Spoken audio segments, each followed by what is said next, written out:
Hey guys, welcome. It's Andrew Houston here from Prob for Contractors. We're doing a little bit of a live video, sort of like a short little spotlight on success. So here at Prob for Contractors, we help contractors go from chaos to control and in essence get their profits to pay for their freedom. And we're going to be interviewing John Shurtleff today. And hey Alex, how's it going, brother? So I'm going to, again, we're still always working on trying to get the technology right here. So let's see what we can see if we can get this thing rock and rolling today. So let's try and invite Johnny. Johnny, let's see. I know I posted Johnny. Hey, Alex. So hopefully, Johnny, you have gotten there's Johnny there. Johnny's watching. I'm just going to add you, Johnny. Perfect with the option. I'm adding you. Oh, man, we're having some luck today. This is good. So Johnny's going to talk about an issue with that they had with suppliers for the last 8 to 10 years that they solved in the last few months. And in addition to that, helping them address profit issues, cash flow issues. So it looks like Johnny is coming in. Cross the fingers, and let's hope that this works today for all of you guys. There is Johnny coming in now. Love it. Johnny, my man, can you hear me? Yep. Awesome. Oh my God, we got it working. Cool. So I know, guys, we're starting this a little bit late, but that's just the way it is sometimes, right? That's life. So Johnny, why don't you introduce yourself, my man? Tell us a little bit about your company, what you guys do, sort of your genius. You guys got a killer business and you guys do amazing work. Tell us a little bit about where you are, what you guys do, and a little bit about the business. Let her rip.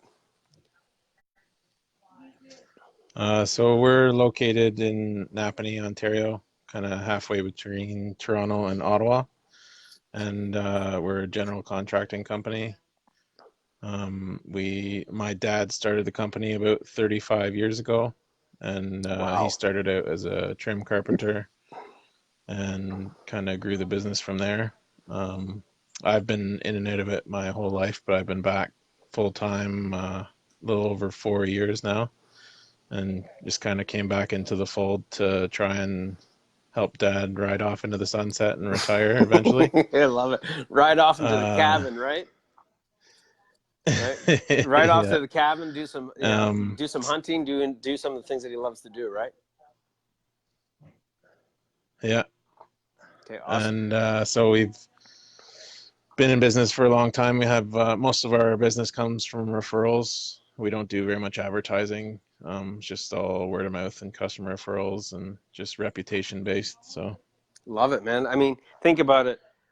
There's so many businesses out there that would love to be able to say the same thing as you. Okay, no, seriously, right? Like you're getting most of your business repeat, and with a lot of contractors, that's actually part of how they get business.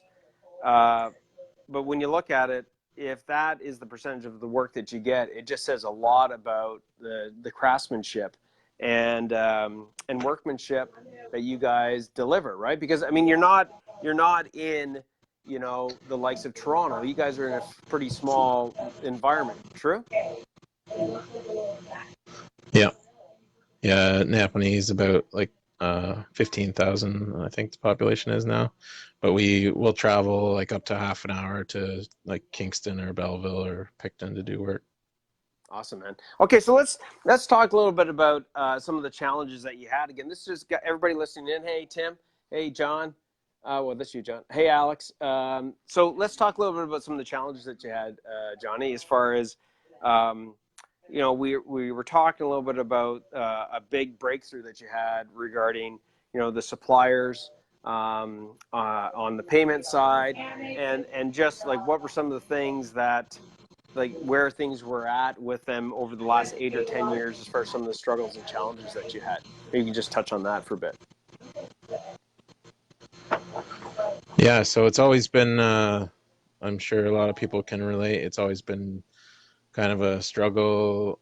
Um, at least 50% of the year, you're trying to pay who you think you have to pay, or who starts asking for money first, or um, you're never really caught up. You're just kind of always catching up, and you're not paying for suppliers for certain jobs with the money from that job. Usually has to come from the next job kind of thing. So you're always a bit behind. And we've always been that way as long as I can remember. And we were trying to figure it out. And Dad says he thinks 8 to 10 years. So that's our best guesstimate, that we were always behind for at least that It's long. probably been for, yeah, maybe it's been 15, 20, 30, but I mean, 8 to 10 still, right? Like having a Yeah. problem like that for 8 to 10 years, what were some of the consequences that, or impacts to you guys, that you've experienced throughout that period of time? I don't even think we've found out exactly all the consequences yet, just because we're just getting to the point where we're caught up and like paying things in real time now. So I know that there's been times where you're worried you can't make payroll, or you have to put off Mm, paying certain bills to make payroll that week, or you put off buying tools. The guys need tools and you like can't give them the stuff that they need to do the job necessarily because you can't afford it at that particular moment. And like it's just you get used to it is the sad part. And it seems like Isn't that the way to interesting? do things. So you have to retrain yourself to actually like not be afraid to spend the money that you need to spend on things. I love it, man. So here's the, I remember going back when I had my contracting business before we systemized it and got it to be like a well-oiled machine. Um, I remember having cash flow issues. And one of the things I hated, I don't know if you can relate to this, Johnny, and if you can, I'd love to hear your thoughts on it, but going up to the suppliers, going up to the counter, and you've got an apprentice or a helper or another electrician, in my case, electrician with you, and they tell you that your account's on hold, or you've got a job you got to do next week. You're ordering the material, trying to order the material on Friday, and they're telling you that your account's on hold unless you can, pay a certain amount down. They're not going to be able to release the material. Yeah. Have you ever dealt with that? Yeah. And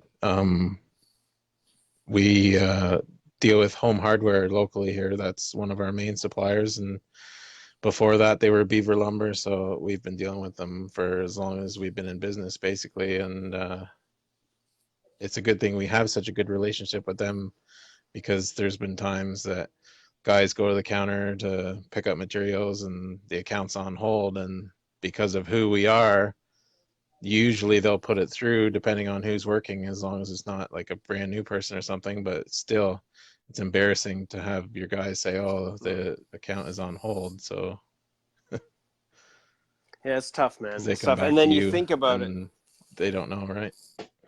Yeah, exactly. And I even remember, again, I don't know if you can relate to this, but being in a smaller town, where some of the jobs we would do, on a regular basis, that you're going out, you're at a Tim Hortons or someplace getting a coffee, and you see the manager of the supply house come walking through the door, and you're like, oh man, all right, like you're sort of like dreading because you're behind, you're embarrassed, and you got to put on this face, right? That things are okay, type of thing. You know what I mean? Yeah. Yeah.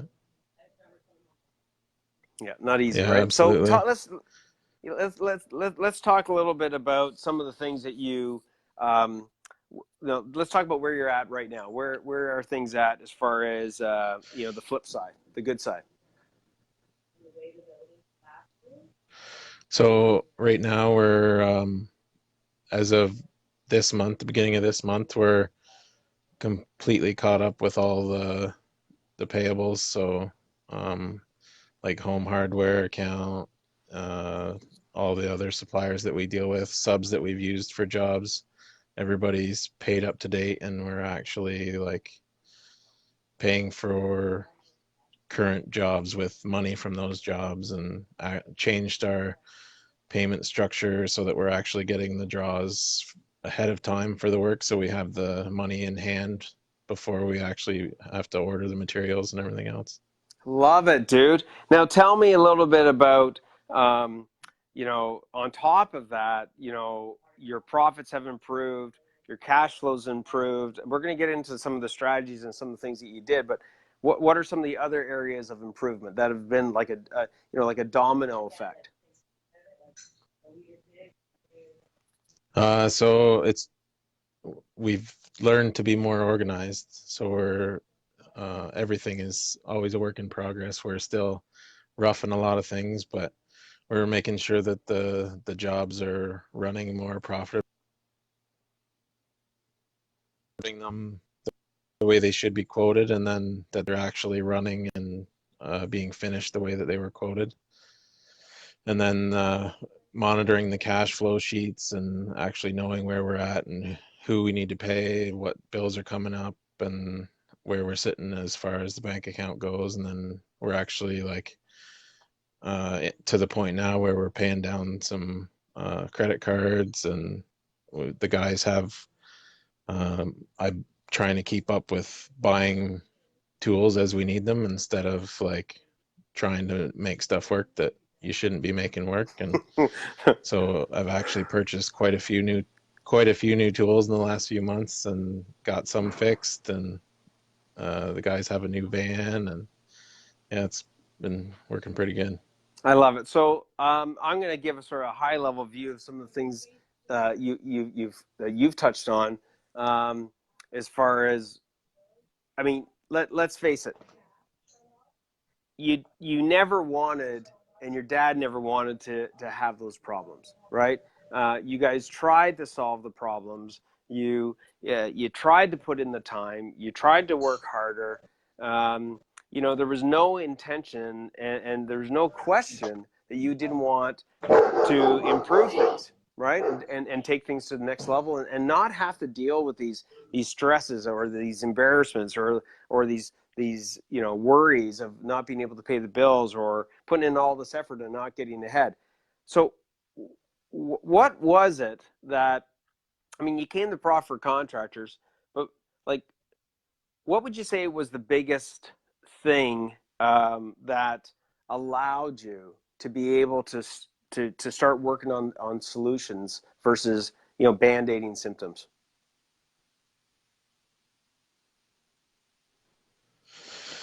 I'm not sure what the one thing would be. For me, it was like when I came back a few years ago.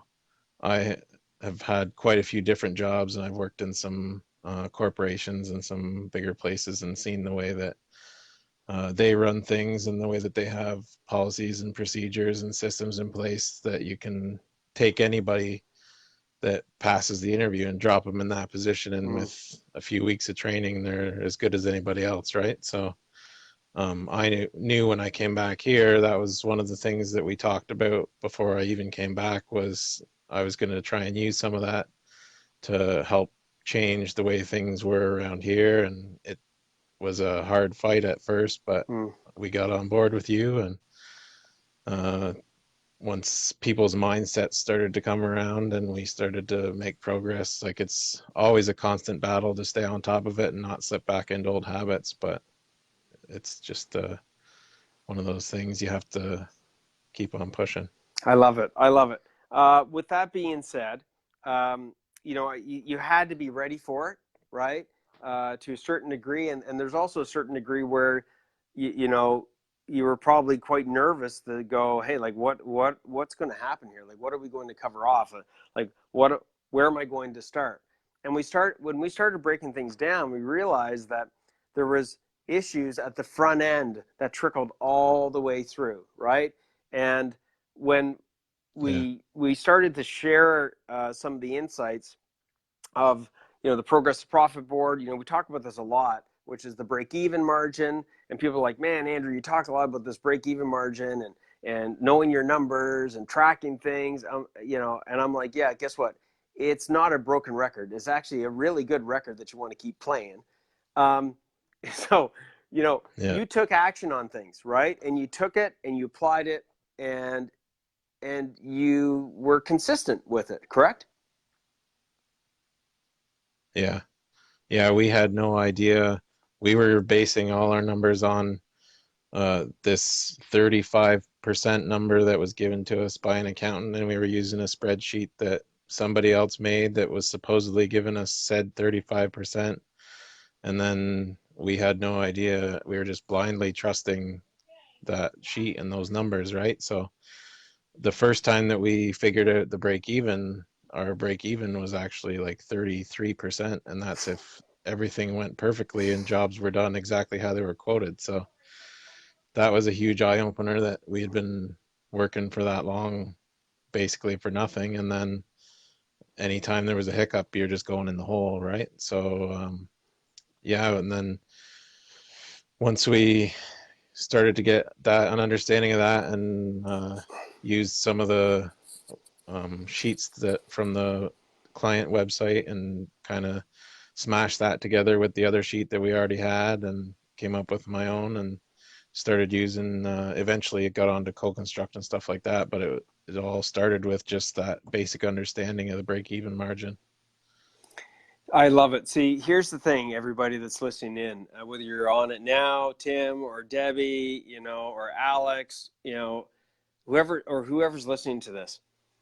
I think one of the biggest things is you have to realize, and John, I want Johnny, you're a super smart cat, okay? And again, I'm not fluffing your feathers, dude. You're a super smart cat.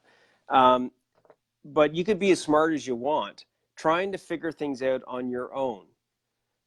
Where some of these tools, be straight up with you guys, took over a decade for these things to be created. Like these things might, Johnny, some of these things are a little bit, a little bit more to digest than others, but there's also some things like the progressive profit board, the sales to profit board, a lot of the tools, templates that are super, super simple and easy to apply, that, it took a long time for somebody to figure out, i.e.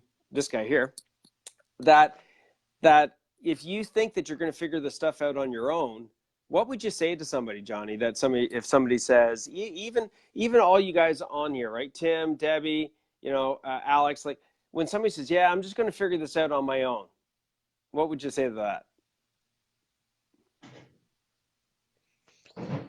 Well, first of all, you don't know what you don't know. Like Oh my God, there's so true. so many unforeseens that pop up and so many things that you come across, and on top of that you don't have time. Like if you think you don't have time now, but you're gonna try and do all the legwork and brain work and research and try and figure it all out on your own, then that's crazy. Like it's just silly.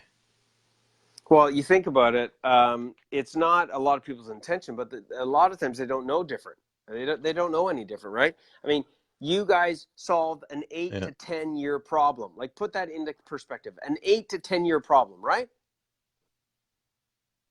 Yeah. Okay. Yeah, Tim asks, it had just become the normal. that's, you know We what, just thought I'm that getting, that's the way construction was. I'm getting amazing insights from you that in one sense that you said it just became the normal. I mean, it's interesting. I'm looking back when I was running my contracting business during the days of hell. Like, people are like, hey, Andrew, you think you're going to go to heaven or go to hell? I'm like, dude, I've already been to hell. I already know what that looks like. Yeah. But, it's so true when you say, like, that's just the norm. Like, hey, I'm not supposed to be able to pay my suppliers and be up to speed with them. This is just the cost of doing business. And it's not true, right? Yeah. Right. So Yeah, Tim and you asked, look at the other businesses in your area and that you work around, and you see somebody that's doing really well and you think, well, how the hell are they doing that? Like I should be an eavesdrop guy or I should be this guy, but it's not about that at all. It's they have a system that works and that's it.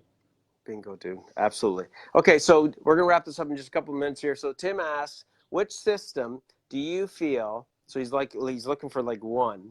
Cool. I love the question. Which system do you feel had the biggest impact on your company?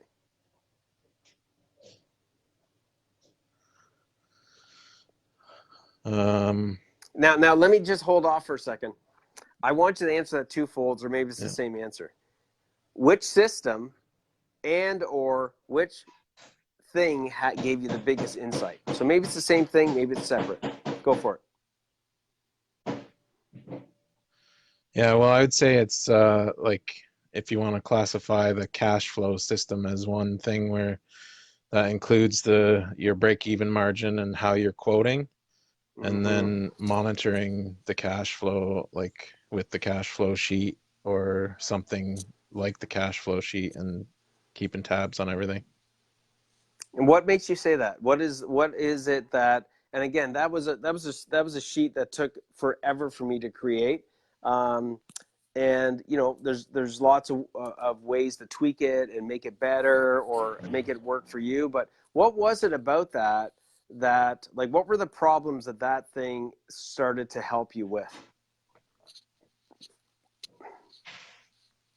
Well, we know how to do everything else, right? We know how to do the construction side, and we know how to frame a house or do an addition or hang a door or anything like that. But we didn't go to business school, and we were not accountants, and so that really just takes all the mystery out of the numbers and like helps you get a handle on things and keep track of things. And then it turned into the four pillars, like that could be lumped in with the all, because I had an epiphany when we did that too, and realized that like I knew what the break-even margin was, and I was doing the right markup on most things, but I wasn't getting the markup average on everything that we needed to get. So I was not getting quite as much as we should have been getting on an average markup.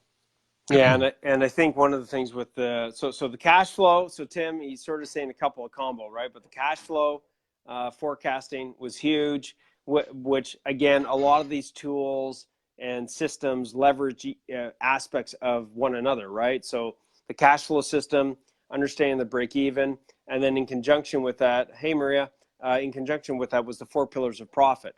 And I think I'll never forget the look on your face when I said, Johnny, you know what?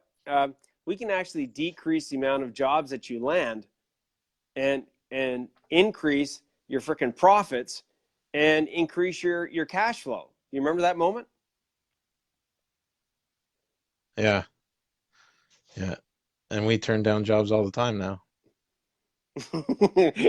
and yet here we are, everybody. So listen to this, guys. This is huge. It's absolutely true. I'm not saying this, Johnny's saying it, because it's absolutely true. Okay, is that it is so crucial. Just like the interview, just like the I don't know if you're on the call there with Alex, and Alex is on here. Alex went from 8 guys down to 4 or 5 guys, making more profits with the same amount of sales. Solved a ton of these problems. And then on your end, Johnny, again, focusing on less work and yet actually making more profits. And I'm not just talking profit percentage. I'm talking about more profits in your hand, in your bank account. Right, Johnny? Yeah. And we were getting a lot of the jobs, like we were killing ourselves trying to make money and turn over more jobs, and we were saying yes to everything that we could say yes to, whether it meant working nights and weekends or whatever. And then we ended up that we know now that we were doing jobs that we weren't making money on, or that we were losing money on. So we were putting in more and more and more hours for less money. Absolutely, dude. And I'm not going to bash somebody here with what I'm about to say. I'm just looking at this, well, it's a fine line, okay, with what I'm about to say. But the reality is that you were getting advice from, the accountant and / bookkeeper. You were asking for advice, and you took that advice and you applied it, which equated to like almost 30 years or 3/4 of that of working so hard for next to nothing. True? Yeah. And then you go to the meeting at the end of the year with the accountants, and then all they say is, well, you're going to have to make some more money next year, or you didn't make enough this year, or you feel like you're in the principal's office getting in trouble for something. But yet you don't know what. Like, you don't know what caused it, right? Like, Yeah. at least when you were in Yeah. school, right? They were like, hey, you're failing math, right? You passed this test and you failed this one. You need to work on your trig, or you need to work on calculus, or you need to work on you're going to have to go to, stay after class or in detention and learn this stuff. But it was not even close to that. It was like, yeah, man, here you go. You didn't make any money. Yeah. Just, you need to do more. Just work harder. Yeah. Exactly. It's just crazy. Yeah. So, like, if anybody's listening in, and that's what you've been experiencing with your bookkeeper, your accountant, is like they're not giving the true information, or you want to make sure that you are getting the right information, just comment below. And also, I'd love for you guys to comment how this relates to you. Johnny, I got to tell you, a big hat goes off to you, brother. That I think resiliency is, and out to your father, right? I mean, resiliency of like 30 years, resiliency of you for the last 4 years, and some of the challenges and the struggles. But you took the time to raise your hand. You took the tools. You took the insights. You accepted, hey, man, I don't know all this stuff, and you are moving your business in the right direction, solving 8 to 10-year-old problems. And that's not just on the supplier side. That's right across the board. Cash flow issues for like probably 30 years. Profit issues for 30 years. Even the hiring and inducting and the roles and responsibilities of people, right? Anything else you want to say on that, Johnny? Yeah, just that we're not done yet. It's always a process, and we're always, every week, we're working on something. We may not know exactly what it is. Something might pop up that demands our attention, but we're not just like solving problems on the jobs now. We're like, I'm solving problems in the office all the time too. So I love it, it's man. a Well, two-pronged really, approach.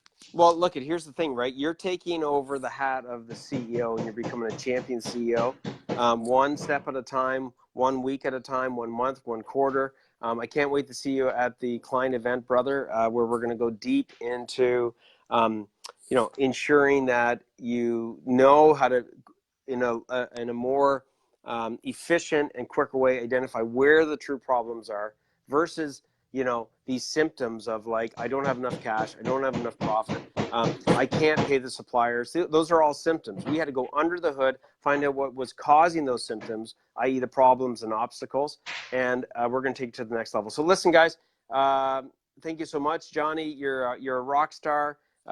Any last words you'd say to somebody listening in on this, going like, man, I've been struggling with all these things forever, but I don't really know whether or not maybe Prob for Contractors has some of the things that I need, or maybe they're not willing to raise up their hand for help because they're too much pride. What would you say?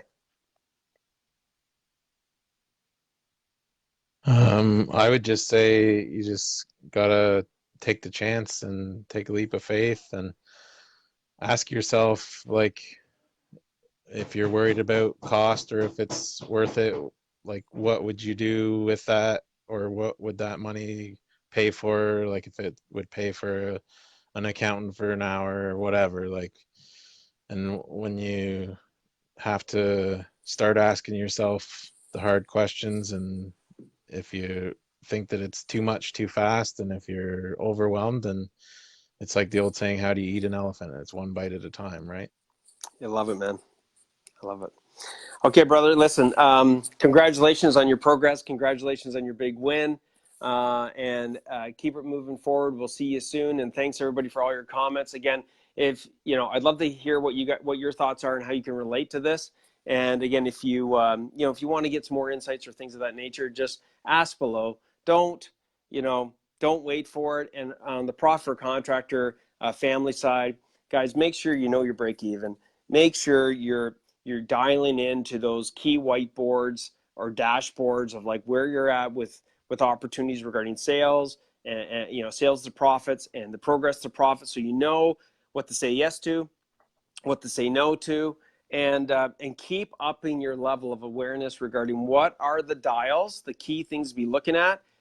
And secondly, get really clear on identifying what the problems are. And all of you guys, can reach out into the membership group. If you're lost, if you've got any questions around, I'm not sure what's causing the problem, and we can dig in deep and make sure that you guys are focusing on things that are going to make change. Thanks, Johnny. Catch you later, brother. Cheers. Thanks. Yeah. Thanks, man. Bye. Ciao.